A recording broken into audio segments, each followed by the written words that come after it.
Hallelujah. Good evening to everyone.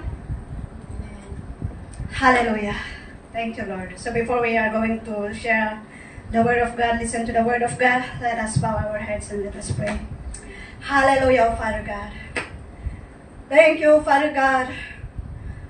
Thank you, Father God, for strengthening our faith, Father God. Thank you once again for gathering us tonight, Father God. That, Lord, as we come and hear your word, Father God, open our eyes, open our ears, Father God, to see the glory of Father God. To see, Father God, what is the goodness in our hearts, Father, in the goodness in our lives, Father God.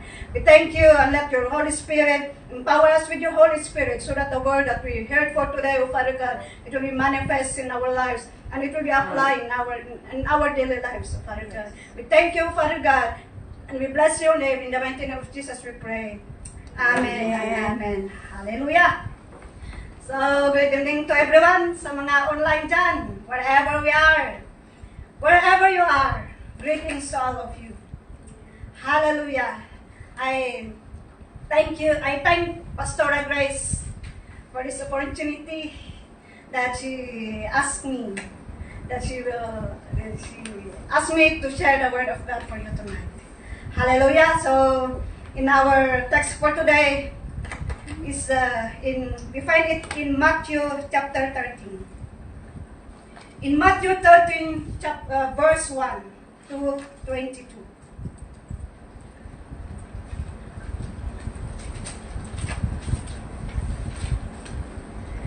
This is the parable of the sower. That same day, Jesus went out of the house and sat by the lake. Such large crowds gathered around him that he had got into a boat and sat in it, while all the people stood on the shore. Then he told them many things in parables.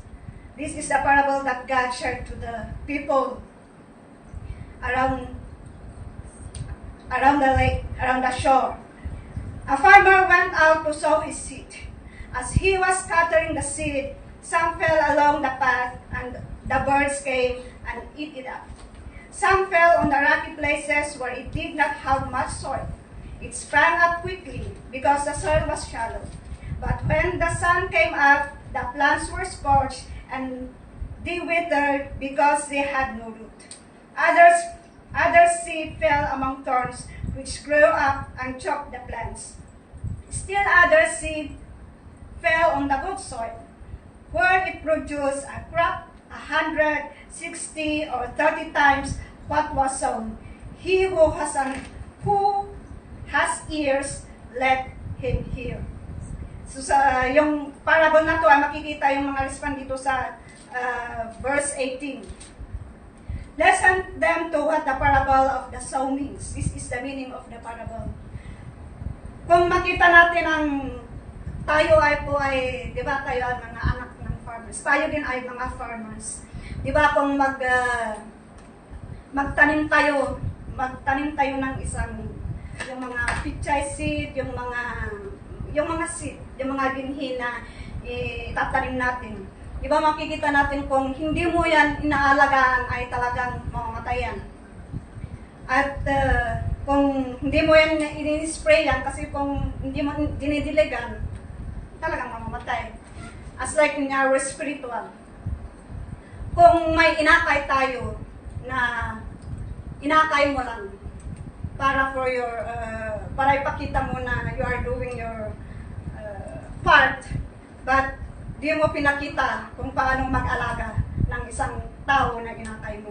Hindi lang natin inakay ang isang tao parang sa pakita natin na we are doing our part, but ipakita din natin na kung nakakay natin ang isa, dapat hindi natin titigilan. Sabi nga ni Bishop, hindi kita titigilan. Amen? So kung may nakay tayo, dapat natin ay alagaan natin para din tayo ay magbunga at siya din ay magbubunga. So sabi niya dito sa 18 is makita natin yung seed na naitanim doon sa along the path. When anyone hears the message about the kingdom and does not understand it, the evil one comes and snatches away what was sown in his heart. It represents the birds, represent the Satan. Kaya kung tayo po ay anak ng Panginoon, hindi po natin hayaan na tatakawin ni Satan yung mga narinig natin, kundi natin ay ipagpatuloy. We receive it with joy para hindi yan matakaw ng Satanas, kasi sometimes our focus, nakafocus tayo sa ibang pagpupukosan natin, hindi natin sinabi natin na we are here physically present, but our minds is somewhere out there. Amen. So yung mga seed na ito ay naiplant sa along dapat, di ba, kung yung along dapat ay dinadaanan mo yan. Kung dinadaanan mo yan, yung daanan na yan ay di ba, tumitigas, especially kung ito ay maputi, ay di ba, tumitigas siya. Kaya kung magtanim, kung yan ay madadaanan, tumitigas ang lupa, hindi yan, yung seed na naitanim, hindi siya mag-grow. Also like in our spiritual. Kaya kung sa atin din ay, kung hindi natin hayaan na ang message ng the Word of God, hindi yan tatakawin ng Satanas. Kasi sabi na kung makita natin dito is ang seed is the Word of God. The seed is the Word of God, and the sower is represent Jesus. And you and I are the followers of Christ. The soil, it represents our hearts. Yung soil na to ay representa ang puso natin, kung paano tayo magsilbi sa ating Panginoon. So, the first type of the heart is it's the hard heart. Pusong bato. So, kung sino man ang may pusong bato dyan, palambutin nyo na. Amen. So, yung second na parts of the heart is rocky soil. It's called shallow heart. Yung mababaw na puso. Ano ang sabihin ng mababaw na puso? Sabi niya dito sa 20. The one who received the seed that fell on rocky places is the man who hears the word and at once receive it with joy. But since he has no root, he lasts only a short time. So when trouble and persecution comes because of the word, he quickly falls away. Kung yung mababaw na puso natin, the rocky soil, kung makita natin dito na kung naitanim doon yung binhi na naitanim doon sa rocky ay hindi siya talaga mag-uugat. Di ba, kung maitanim mo doon sa rocky soil, tumubo man, pero mamatay din niya. Hindi siya maglalas kasi hindi siya mag-uugat, hindi siya mag-uugat. So, pati din sa atin, in spiritual, yung salita ng Panginoon, na-receive nga natin, pero inamin it. After preaching, baka nakalimutan natin.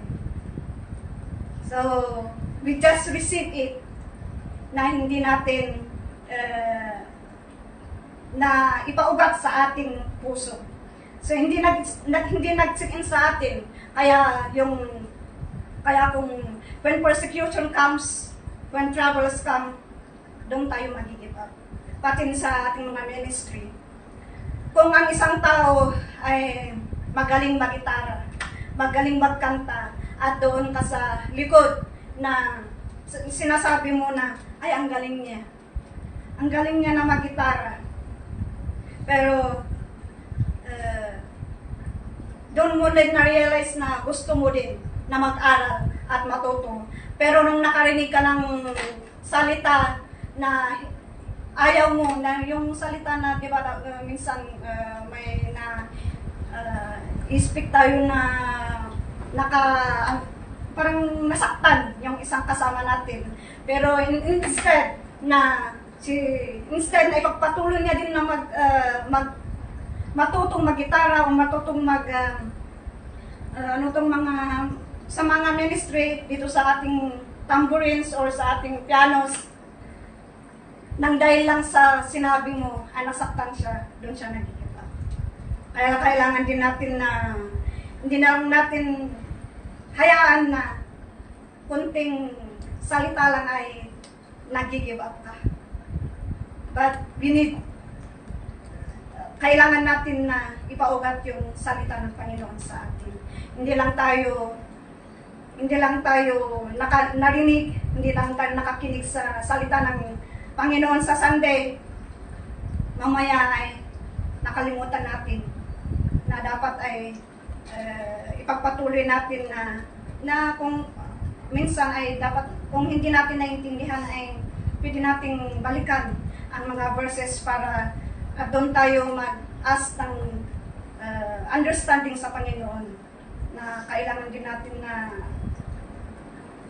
balikan ang mga verses, mga chapter na naririnig natin sa Bible studies, online Bible studies, sa prayer meeting, or sa Sunday. So the third one is ang matitinik na puso.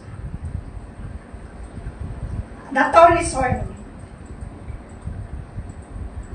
Yung mga, kung sa lupa, yung farmer, kung tayo ay magtatanim doon sa mga thorny, yung doon sa matitinik na lupa.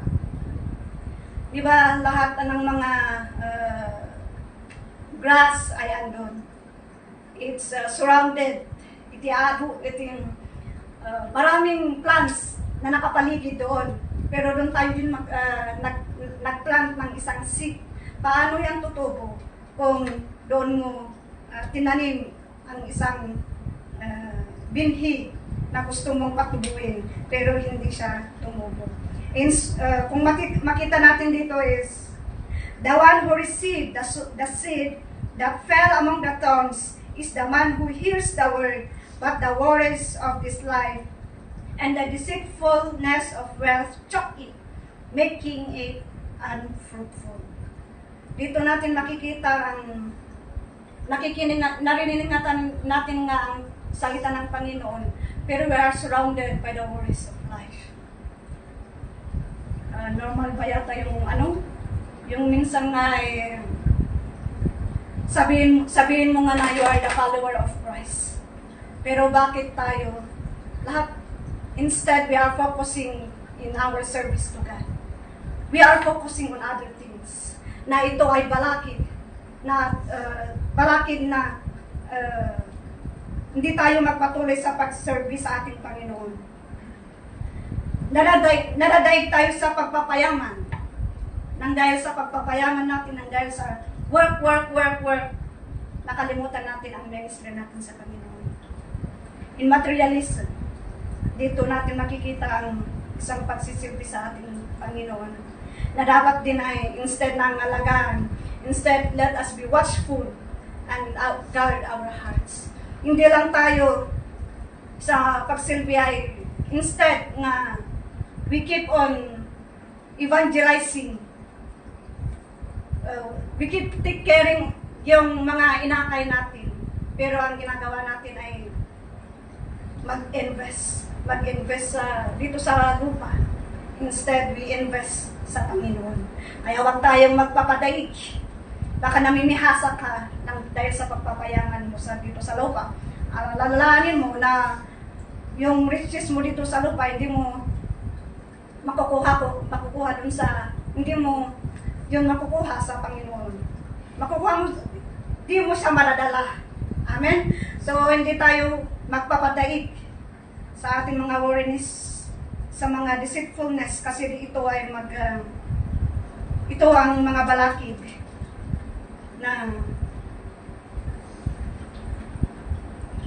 kundi magpatuloy tayo na magservice sa ating Panginoon. Nadidisturbo ang ating pagsisilbi sa Panginoon kung pati ang itong mga materialism natin, yung pagpapayaman, ay nadidisturbo tayo. Nadidisturbo ang pagsilbi natin sa Panginoon, especially in our ministry. Yung ministry natin is kailangan nating alagaan. Hindi lang na sinabi na ikaw ay leader, pero hindi mo ginagawa ang iyong part. Na dapat din ay ipagpatuloy mo ang part na sinimulan mo. Hindi lang sa Sunday lang na ginagamit mo na ikaw ay leader. Pero dapat lagi tayong ready, and let us be always watchful on how we guard our hearts, especially into this worldly na baka yung nasa worldly dahil hindi natin baka kasi sumasaya tayo pag doon tayo nakasurround doon tayo sa mga worldlies, pero nakalimutan mo ang ministry mo sa Panginoon. Kaya yung let us be watchful. Amen? So in the fourth one is the good soil, the fruitful heart. Fruitful heart. So, dito tayo magbubunga kung ang ginagawa natin ay naka-align sa Panginoon. Kung sabi nga dito, He produces a crop yielding 100, 60 or 30 times what was sown. But the one who received the seed that fell on good soil is the man who hears the word and understands it. The one who hears the word of God, who received the word of God, understand and apply it in our daily lives. Hindi lang natin nakinig. Sabi nga dito, magbubunga tayo. Kung tayo ay, kung ina-apply natin, sinasagawa natin ang will of God. Kung makita natin dito ay i-produce, paano tayo magbubunga kung yung inaalagaan natin mismo ay hindi natin maalagaan. Paano yan mag-grow kung hindi mo siya aalagaan? As well into our ministry, sabi na, yung ministry natin, aalagaan natin yan. Hindi lang masabi na ikaw ay leader, ikaw ay masabing follower of Christ kung hindi mo sinasagawa ang will of God. So makita natin dito sa parable na ito ay the parable of the sower, na tingnan natin ay ito ay hard heart, shallow heart, crowded, or it's a worldly heart, the thorny soil or the good soil. Where are we? Saan ang puso natin dito? Where are we belong? Sa soil na ito. Kung tingnan natin ang seed na ito ay parehas. Pareho na naitanim sa lupa. Sabi ko kanina ay ng seed is the word of God. Kaya yung sa atin, that we are the hearers. Yung salita ng Panginoon na naririnig natin, kailangan natin na itanim at isagawa. Hindi po na, kasi yung binhi na ito ay parehong na itanim, but the condition of the soil is different. It's like in us, it's different. Kasi nga, yung madali kang mag-give up, yung ginagawa mo ay hindi nakalan sa Panginoon, yung salita ng Panginoon sa iyo is you just heard it, na labas sa isang tainga mo, hindi mo man lang na-i-apply sa kapwa mo, hindi mo na-i-apply sa buhay mo, at hindi ka pa nakapag-akay ng isang kaluluwa. Okay. Let us be watchful. Kailangan natin na alagaan ang ating mga inaakay, at kailangan din alagaan natin ang pagsisilbi sa ating Panginoon. Kasi tayo po ay magbubunga 100 times, sabi nga na dito, 160 or 30 times. Tayo ay magbubunga kung tayo mismo ang mag-aalaga sa pagsisilbi sa ating Panginoon. Huwag po nating hayaan na maging manhid. Baka namamanhid ang puso mo. O yung puso mo ay pusong bato. Sino may pusong bato dito na kahit na nga, nakikita mo nga, hindi ka pa din naniniwala. Sabi nga, to see is to believe. Nakita mo nga, dapat natin kung nakita natin, kailangan din natin na we kailangan din i-apply, hindi lang narinig, hindi rin nailabas sa isang tainga, and no more, wala na. So, in this soil, in these types of the soil is, let's try to examine our hearts. Where are we belong to? Saan kaya tayo dito? Dito ba sa mabato? Dito po sa matitinik? Or dito sa good soil? The fruitful heart. Kailangan natin na let's examine our hearts. Surrender our lives to God. Let us not be waste our time. Sabi nga dito sa kanta kanina, wasted years. Huwag mong i-waste ang every minute, every second. Yun po ay, it's a worth. Kaya hindi natin pong hayaan na ma-waste ang mga every minute natin sa ginagawa natin na nagsasaya tayo doon, pero hindi natin ina-apply sa Panginoon ay siya nagbibigay ng mga strength sa atin. Kaya, we need to search our hearts. Sabi nga doon sa Psalms 139, verse 23 to 24 is, search our hearts. Kung kantayin natin yan ay, doon mo makikita, doon mo ma-realize that God is all-knowing God. He knows our hearts. He knows who you are. Kaya let's examine our ways and let us return to the Lord. Kung ini-examine mo ang puso mo, doon mo din makikita kung baka tanungin mo din ang sarili mo na ano ang ginagawa ko. Ginagawa mo bang are you doing the will of God? Doon sa kanta nga, are you doing the will of God? Doing the will of God. Kailangan natin ay isagawa ang will of God, hindi yung gusto natin, kundi ang will of God ang gagawin natin.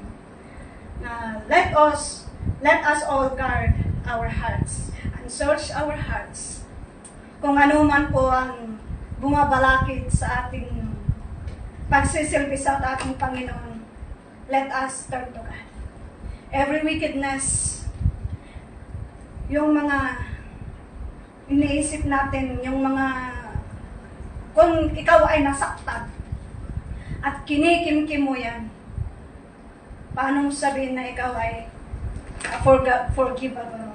Paano mo sabihin na ikaw ay anak ng Panginoon kung ikaw mismo ay hindi nag-humbly or nag-forgive? Hindi mo na-release ang sakit ng puso. Sakit ng puso.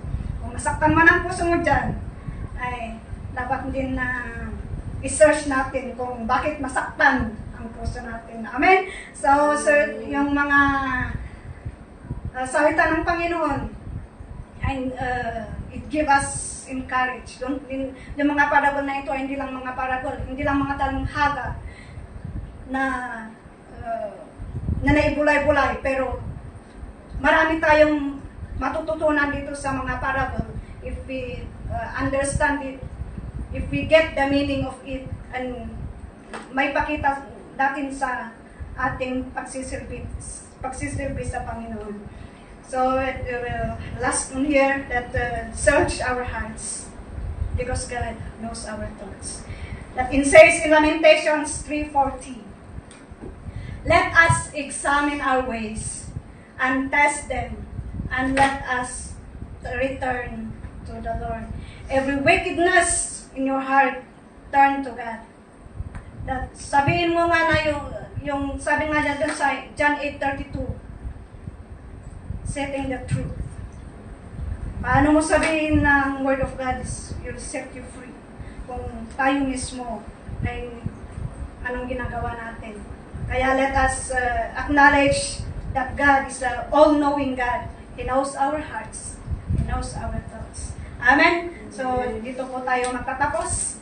And I hope, kahit na ito lang po ay may tutunan tayo, may narinig, hindi po natin hayaan ng, sabi nga niya rito, though seeing, they do not see. Though hearing, they do not hear or understand. The Word of God keep rebuking us training us. Kaya kailangan din natin na isagawa ang anuman ang binabasa natin. Let us all ask the wisdom of God so that we will understand and we can apply it in our daily lives. Amen? So, in every wickedness, if we turn every wickedness in our hearts, we will be set free in every bondage of sin. Amen? So let our hearts keep on seeking God, and God will siya po ang mag-empower sa atin. Amen? So, let us bow our heads and let us pray. Hallelujah, O God. Thank you, Lord, for your word. Thank you, Father God, for the parable of the sower, Father God. That we, O God, the seed, Lord God, is your word. That, Lord, it will plant in our hearts, O Father God. It will plant in our daily lives, O Father God. So, Lord, help us, O Father God, to understand your word and we can apply in our daily lives, O Father God. Lord, thank you for your word, O Father God. And bless the hearer. Bless your people, O Father God. In the mighty name of Jesus we pray. Amen and amen. Let's